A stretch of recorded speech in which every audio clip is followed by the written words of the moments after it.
So, what is a will is usually people's first question. And a will is a document that is a written expression of your intent as to what you want to do with your property. There's a formal procedure in putting a will together. You just can't go online and get one sent down to you and sign it and then take it to somebody else to witness it and take it to somebody else to witness after that. That's invalid. The state statute says that a will has to be signed by the testator, the person making out the will, and in front of two witnesses or more who witness their signature at the same time. If it's done in series, like I just described a moment ago, it's not a valid will. So the idea of a will is to say, okay, I want this done with my property. By the way, what we use, if you retain Gudeman and Associates to do the documentation for you, we use what is called a pour-over will. A pour-over will is intended, as I said, to be kind of a catch-all document. And what it does is it sets up the trust that you're going to create as the only beneficiary or heir to that will.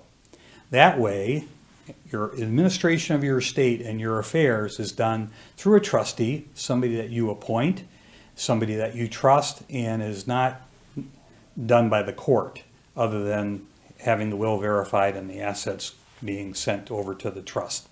Very often people have the same person as their personal representative and their trustee, but these are things that we can discuss. Very often people like to name a family member. Sometimes they want an accountant or an attorney, or sometimes they have a financial planner in their family. Basically, you can do what you want. You can pick and choose who you want to be your trustee and a successor trustee if that person's not available.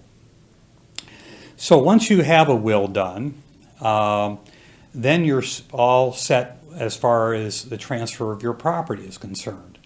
But does that will attach to anything, or is it a valid piece of paper? The answer is no, because until you actually probate a will, it's meaningless. It's nothing more than a piece of paper that hopefully has been properly executed and witnessed, but it has no force and effect until a court says that it is. Back to the process of probate. Probate is the process of getting the court to say, yes, it's a valid will, and yes, you have a personal representative, and yes, personal representative, you've got some work to do. So the idea from our side of things is to avoid all that if we can.